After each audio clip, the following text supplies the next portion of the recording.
Hai pelajar, saya Cikgu Kartik, Guru Pengadian Perniagaan Pusat Tingkatan 6 SMK Tinggi Setapak Kuala Lumpur. So hari ini kita akan sambung dengan bahagian yang ketiga dalam pengorganisasian. Sebelum ni kita ada bincang tentang apakah maksud pengorganisasian dan juga kepentingan pengorganisasian.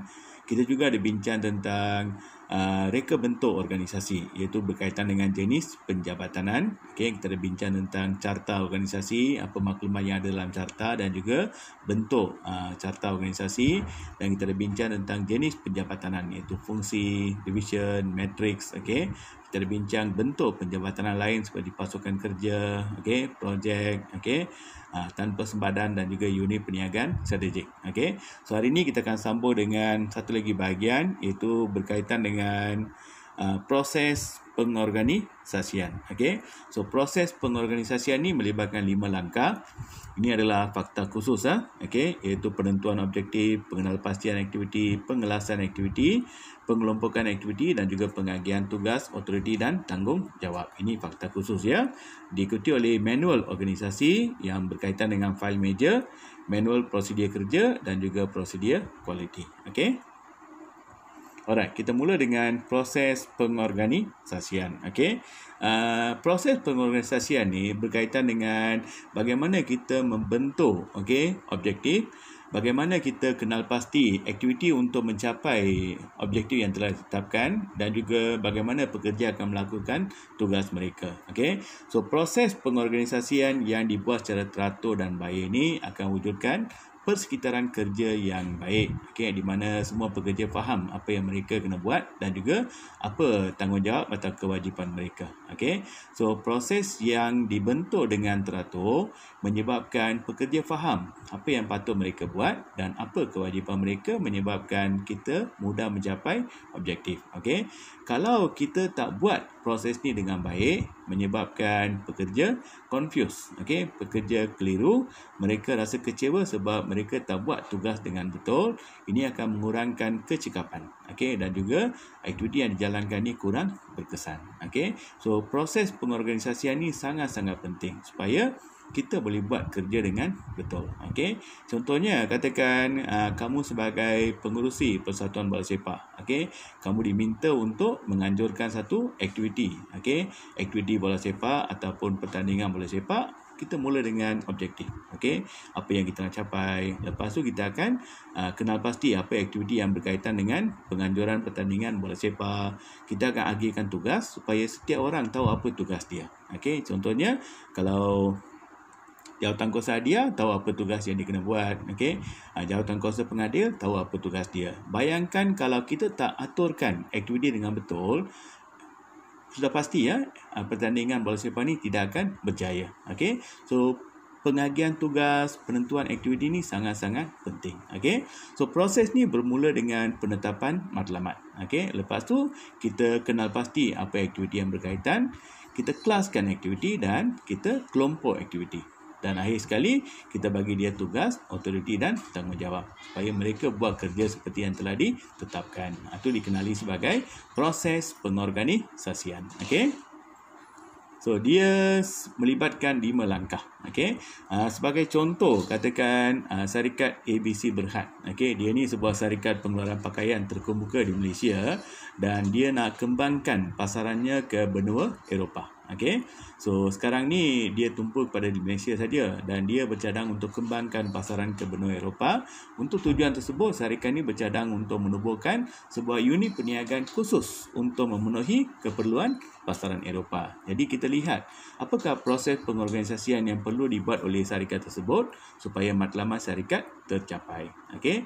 So dia nak tubuhkan sebuah unit perniagaan khusus untuk memenuhi keperluan pasaran Eropah. Jadi kita nak tengok apakah proses yang perlu dilaksanakan. Okey. Seperti yang cikgu sebut tadi ya, ada 5 langkah. Okey, 5 langkah untuk 5 langkah untuk proses pengorganisasian. So langkah pertama ialah penentuan objektif, okey, diikuti oleh pengenalpastian aktiviti, pengelasan aktiviti, pengelompokan aktiviti, pengagihan tugas, autoriti dan tanggungjawab. Okey, we'll see one by one. Okey. Yang pertama ialah kita menetapkan objektif. Okey, langkah pertama ialah kita menetapkan objektif. So yang ni dikenali sebagai penentuan objektif. Okey. Ini yang pertama ya. Okey, penentuan objektif. So pengurus ni perlu menetapkan matlamat organisasi serta objektif setiap jabatan. Itu yang pertama. Okey, menetapkan matlamat. Apa yang kita nak capai. Okey. So bila kita menetapkan matlamat ni, pastikan matlamat ni ada memenuhi ciri-ciri SMART. Saya rasa kamu ingat lagi ya. Ini berkaitan dengan spesifik, okey, measurable iaitu boleh diukur, attainable iaitu boleh dicapai, R rujuk pada realistik atau relevant, T rujuk pada timely iaitu ada tempoh masa. Jadi matlamat ni mesti memenuhi ciri-ciri SMART. Okey. Dan matlamat juga mesti sesuai dengan kemampuan dan kebolehan pekerja dalam setiap jabatan untuk mencapainya. Okey. So apa yang kita letakkan matlamat ni mesti berdasarkan kemampuan dan kebolehan. Okey. So matlamat atau objektif juga penting supaya menjadi panduan untuk kenal pasti apa aktiviti yang akan dilaksanakan. Contohnya, kalau kita nak tubuhkan sebuah syarikat pakaian, kenal pasti apa aktiviti yang berkaitan dengan syarikat pakaian. Itu dipanggil penentuan objektif. So remember, menetapkan matlamat, memenuhi ciri SMART, okay, dan mesti berdasarkan kemampuan dan kebolehan pekerja. Dan last one ni dia menjadi panduan, okay, panduan untuk kenal pasti aktiviti. Okay, tengok contoh ya. Anak syarikat yang tubuhkan untuk memasarkan pakaian ke benua Eropah menetapkan sasaran meningkatkan keuntungan dengan menyediakan pakaian berkualiti yang dapat memenuhi kehendak pelanggan untuk pasaran Eropah dengan pertumbuhan jualan sebanyak 15% setiap tahun. Ini objektif yang ingin dicapai oleh syarikat pakaian. Okey. Alright, kita pergi kepada langkah yang kedua. Okey. So langkah yang kedua ialah pengenalpastian aktiviti. Okey. So pengenalpastian aktiviti maksudnya kita menentukan aktiviti-aktiviti yang akan menyokong fungsi, matlamat serta alat tuju jabatan. Jadi aktiviti mesti sama dengan matlamat yang kita nak capai. Okey. Apa fungsi perniagaan? So aktiviti mesti sama dengan matlamat atau fungsi perniagaan. Okey. Kalau tidak, dia menyebabkan ada pertindihan antara satu jabatan dengan jabatan lain. Okey. So make sure aktiviti ini selaras dengan fungsi jabatan supaya tidak berlaku duplikasi atau pertindihan. Okey. Contoh aktiviti bagi perniagaan pakaian ialah menempah pakaian, merekod jualan, membuat pengiklanan, merekrut jurujual. Semua ni berkaitan dengan perniagaan pakaian. Okey, itu pengenalpastian aktiviti. Okey. So aktiviti ni mesti sama dengan matlamat yang telah ditetapkan dalam langkah pertama tadi. Okey.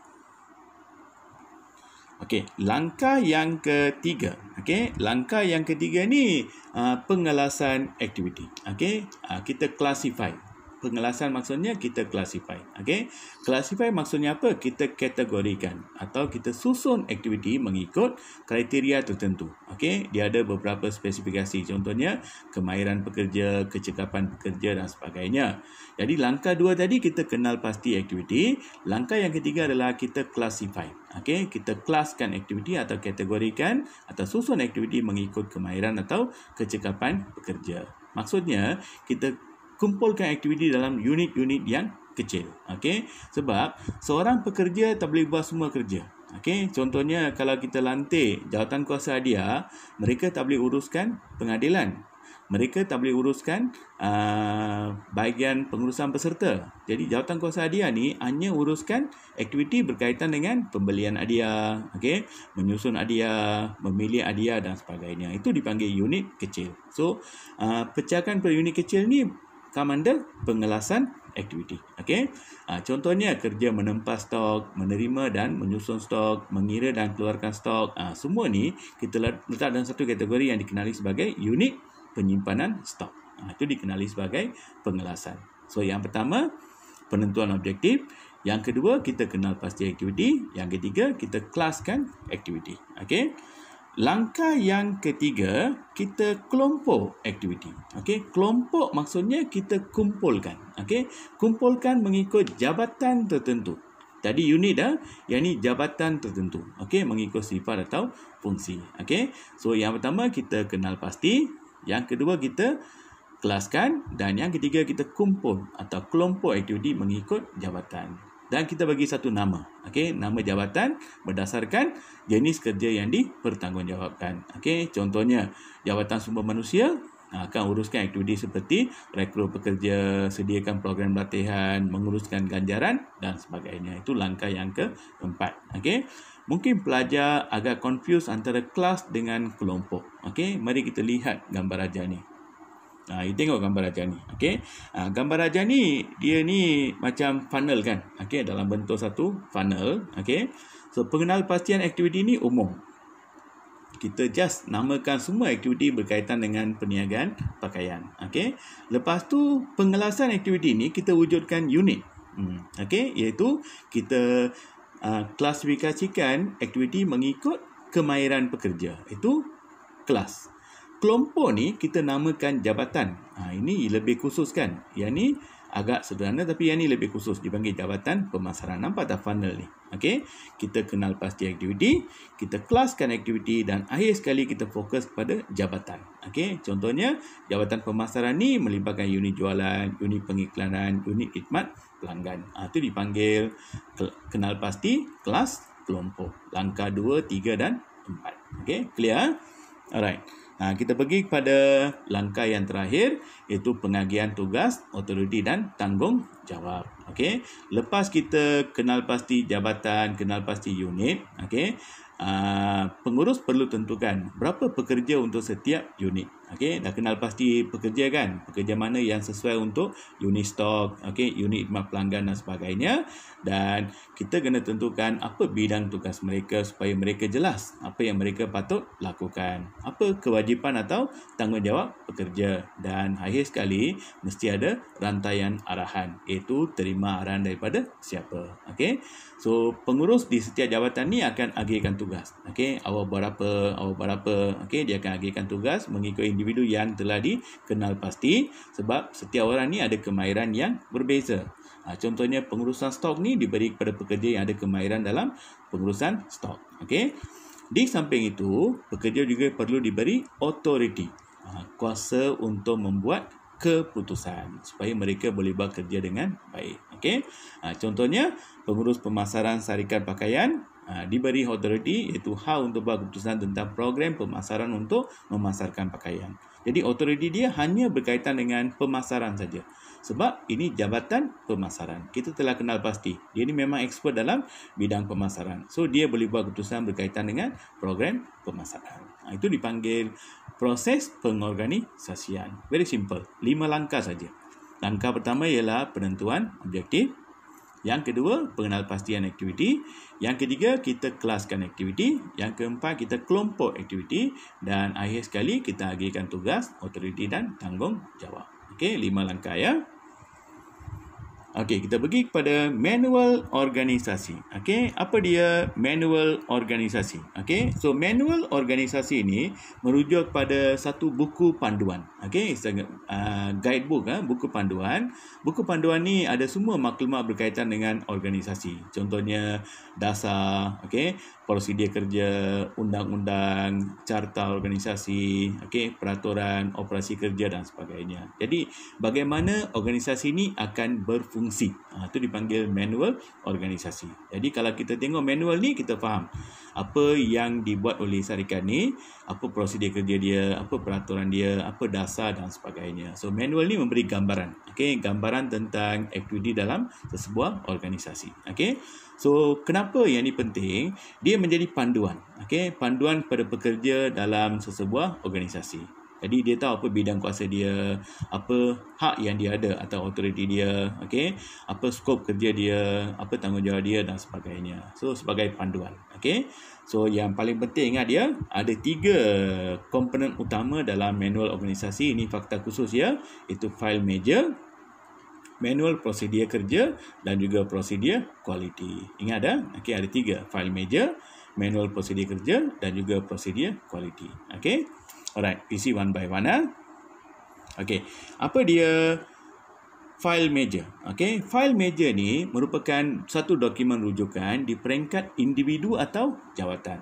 Maksudnya, setiap jawatan ada satu file meja. Okey, file meja untuk pegawai kewangan. file media untuk pengurus pemasaran, file media untuk kerani akaun. Okey, setiap jawatan ada sebuah file. Itu dikenali sebagai file media. Okey, dokumen rujukan untuk jawatan. Okey, apa maklumat yang ada? Apalah 2 atau 3 maklumat. Antaranya adalah carta organisasi. Jadi dalam carta ni kita akan nampak kedudukan jawatan ni dekat mana. Contohnya kerani akaun letak di bawah jabatan kewangan. Itu kita nampak jawatannya dalam carta tersebut. Okey, apa objektif unit atau jabatan serta prosedur kerja. Itu yang ada dalam file meja. Okey, contohnya pegawai kewangan, kedudukan dalam carta ni dekat mana, peringkat mana, apa objektif jawatan kewangan dan juga prosedur kerja yang melibatkan aktiviti kewangan. Okey. Kenapa file media ni penting? Kamu kena ingatlah 2 atau 3 kegunaan. Contohnya mengetahui apa senarai tugas yang mereka perlu buat. Okey. Apa prosedur kerja yang perlu dipatuhi. Okey. Ada senarai semak untuk membuat keputusan. Contohnya pegawai kredit, dia kena luluskan pinjaman dalam bank kan. Dia ada senarai semak yang perlu dipatuhi sebelum membuat keputusan. Okey. Apa bidang kuasa dia? Pegawai kredit hanya menguruskan aktiviti pinjaman saja. Kalau ada orang yang mohon kad kredit, dia tak ada kuasa. Itu bidang kuasa dia. Okey, menerangkan kedudukan jawatan. Contohnya carta ni kedudukan dia dekat mana? Jawatan mana, peringkat mana dan sebagainya. Okey, itu antara maklumat yang ada dalam file meja. Okey. Ini contoh file meja untuk seorang penolong pegawai teknologi maklumat. Okey, Kolej Mara Seremban. Ini contoh file meja. Okey. Okey, kita pergi kepada yang kedua, iaitu manual prosedur kerja. Okey, so manual prosedur kerja ni merupakan satu dokumen rasmi jabatan sebagai rujukan untuk mengetahui urutan kerja. Remember the keyword, urutan kerja. Okey, urutan kerja ni prosedur kerja kan. Okey, memberi gambaran bagaimana suatu kerja akan dilaksanakan. How to do the job. Itu prosedur kerja. So prosedur ni ada langkah-langkah. Okey, step by step. Itu dipanggil prosedur kerja. Okey, antara kandungan penting dalam manual prosedur kerja ialah fungsi. Okey, ataupun peranan suatu jabatan atau organisasi, apa objektif yang dia nak capai, apa prosedur yang perlu dipatuhi dan juga siapa yang kena buat kerja. Itu manual prosedur kerja. Okey.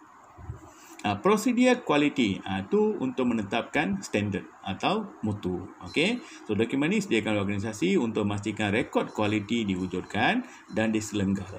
Okey, diuruskan dengan baik yang menunjukkan mereka mematuhi standard dan juga bagaimana sistem kualiti dilaksanakan. Okey. So ini akan dibuat di setiap peringkat organisasi ya, tak kira lah peringkat atasan, pertengahan atau bawaan. Okey. So manual organisasi ada 3. Okey, satu ialah file meja, yang kedua ialah manual prosedur kerja dan yang ketiga prosedur quality. Okey, right? Okey, let's see contoh soalan. Mungkin ditanya senaraikan proses pengorganisasian 5 markah. Jadi kamu hanya sebut saja. Okey, proses pengorganisasian terdiri daripada penentuan objektif, kenal pasti aktiviti, pengelaksanaan aktiviti, kelompok aktiviti, pengagihan tugas. Yang ni kena ikut urutan yang betul dan make sure ejaan fakta disebut dengan betul. Sebab ni fakta khusus ya. Okey, kalau soalan tanya uraikan. Okey, uraikan 3 langkah pertama dalam proses pengorganisasian. So sebut langkah, berikan satu uraian. Okey, satu langkah, satu uraian. Jadi kamu dapat 6 markah. Okey, kalau lupa uraian boleh bagi contoh. Okey, juga akan diterima dalam peperiksaan nanti ya. Okey, mungkin kamu diberi dalam bentuk gambar raja. Okey, soalan berbentuk gambar raja. Penentuan objektif X, pengelaksanaan aktiviti Y, Z. Okey, X ialah apa? Pengenal pastian aktiviti. Y ialah pengelompokan aktiviti. Z ialah pengagihan tugas, autoriti dan tanggungjawab. So bila jawab dalam exam, make sure sebut X ialah pengenal pastian aktiviti. Y ialah pengelompokan aktiviti. Lepas tu bagi satu uraian. Okey. Soalan yang keempat, berikan maksud manual organisasi dan nyatakan 3 kepentingannya. Okey, berikan maksud file meja dan nyatakan 3 maklumat yang terdapat dalam file meja. Okey, nyatakan 4 kegunaan file meja. Okey, uraikan yang berikut, manual prosedur kerja, prosedur kualiti. Cuba buat soalan ni ya. Okey. Mungkin soalan nombor 4 ni, mungkin dia kata berikan maksud manual organisasi dan nyatakan 3 komponennya. Boleh juga. Okey, 3 kepentingan atau 3 komponen. Okey, so ni bentuk soalan yang mungkin ditanya dalam peperiksaan nanti ya. Alright, so harap apa yang cikgu sampaikan ni bantu kamu untuk memahami proses pengorganisasian dan juga manual organisasi. Okey, jangan lupa subscribe, like dengan share dengan kawan ya. Dan kalau ada sebarang masalah boleh komen dan bolehlah kemukakan soalan kepada cikgu ya. So wish you good luck, okey, agar kamu dapat kerjaya yang cemerlang dalam peperiksaan nanti. Bye.